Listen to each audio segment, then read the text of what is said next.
Hello. So, something interesting I discovered here. I was doing some research one day and discovered that now I think it's physicists, whatever, university people who look at this shit, they have discovered that our entire manifested reality, the entire universe, is created based on 9 frequencies. These 9 frequencies, the numbers I have here written.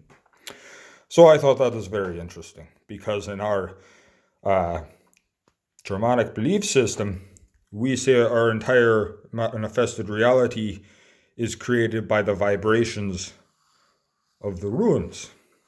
And as you see here, they go in the different places, right? On this is what the AEgishjalma, and in the Vedic Indo-European over in India, they find the same symbol thousands of years old in Sanskrit and stuff like that, and it is Ashtanga Yantra or something. I don't know how to say it.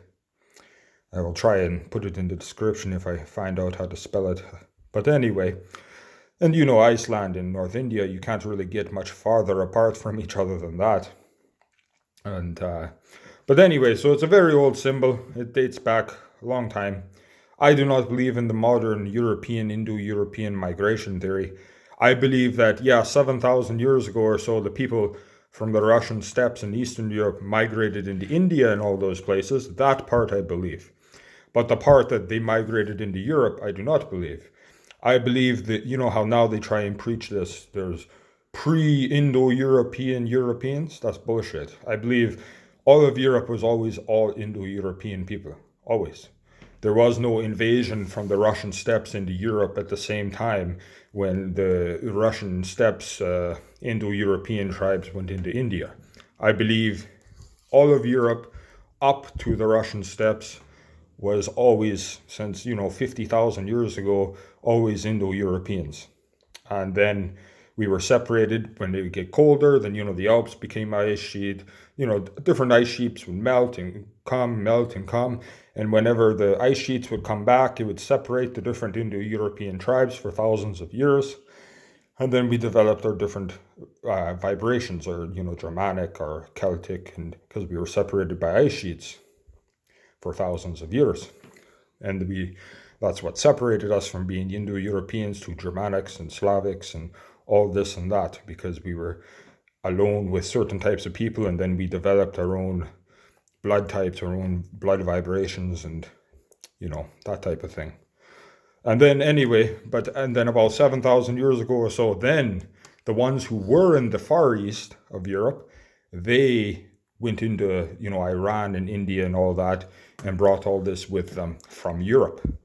But I do not believe it was invaded into Europe and forced upon Europe. It was always this way in Europe. Since the Europeans have been in Europe, it has always been this way, I believe. But that's another topic. Back to the vibrations.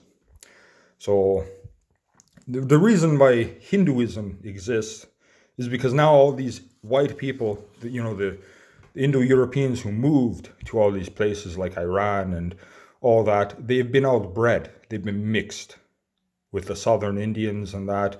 They're much darker, but the North Indians have Indo-European in their language, and they have much paler skin, but they still are not, they don't look like a European. Some of them, but most of them do not, because they've been mixed for thousands of years. So therefore, they had to take the original European Vedic, and they had to change the mythology a bit, and they had to change the vibration of the whole system so it fit for this new mixed race. So that is why they have Hinduism. Hinduism is not for European white people. Hinduism is for mixed race people. It is on that vibration. The Vedic, before Hinduism, that is for the European vibration.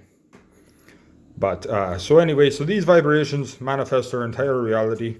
The runes manifest our entire reality from our mythology.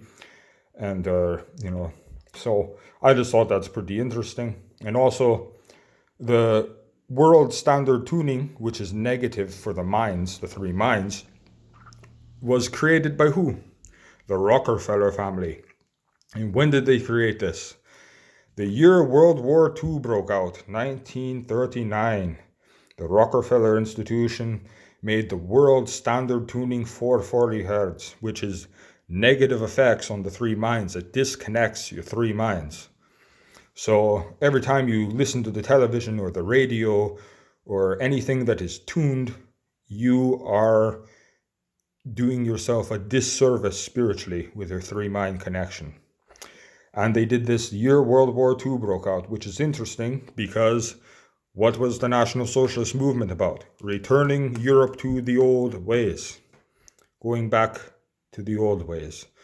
They invented positive Christianity, which is just a bunch of bullshit. It was all about phasing out the Christian belief system for the hardcore Christians, who were mostly old people, and all the Hitler youth and all the young people, the Schutzstaffel, everyone was raised and being brought back to the blood and soil movement the old ways.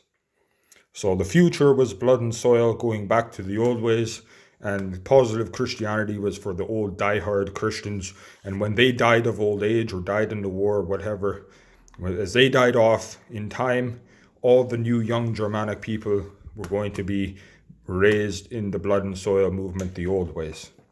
And of course, National Socialism was not a set thing. Everybody says it was, it was rules, it was a dictatorship, it was this and that, and it was fact. This is what it was. But if you look at National Socialism, it changed plenty because it was a living entity. It was the collective unconscious of the Germanic folk. All the higher up National Socialist leaders who dictated how National Socialism was going to be changed and evolving, they were being dictated to in ritual that they did in the Thule. They did Thule rituals all the time. Hitler allowed himself to be completely controlled by the collective unconscious of the Germanic folk. He did rituals for this. All the higher up National Socialists did Thule rituals to allow the Germanic collective unconscious to work through them. So it was not a dictatorship in the way that we see it.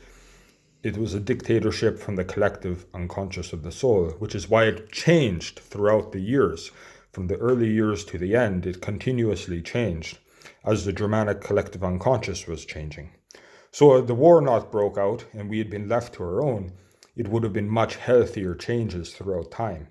But when you're in war, then the collective unconscious of the folk changes and becomes more negative things happen. So therefore, we manifested losing the war ourselves. There were many stupid little mistakes that were made for losing this war. And you look at it and you shake your head and go, how could you make such a stupid mistake? It is because after Stalingrad, a battle my Opa was in, we had lost our faith because our faith in ourselves. We had lost our time to make ritual. We stopped doing ritual. Up until 1942, we were doing ritual all the time. But then our people were no longer in the fatherland. We were no longer together. We were spread out all over the entire Europe, east, west, south, north, Africa, everywhere. We were no longer together. So we were no longer able to do our rituals that we were doing all the time before, which brought us to our success. And as soon as we stopped doing our rituals as a folk, we stopped manifesting our victory, and we started falling into maybe what you would call depression, and we started manifesting our failure. And as a result, we made stupid mistakes with our leadership because we manifested them to make these stupid mistakes, because our collective unconscious was in a state of negative mind, because we had forgotten about our ritual, because our people were dying and spread out all over Europe and North Africa, fighting a war for too long. Tous.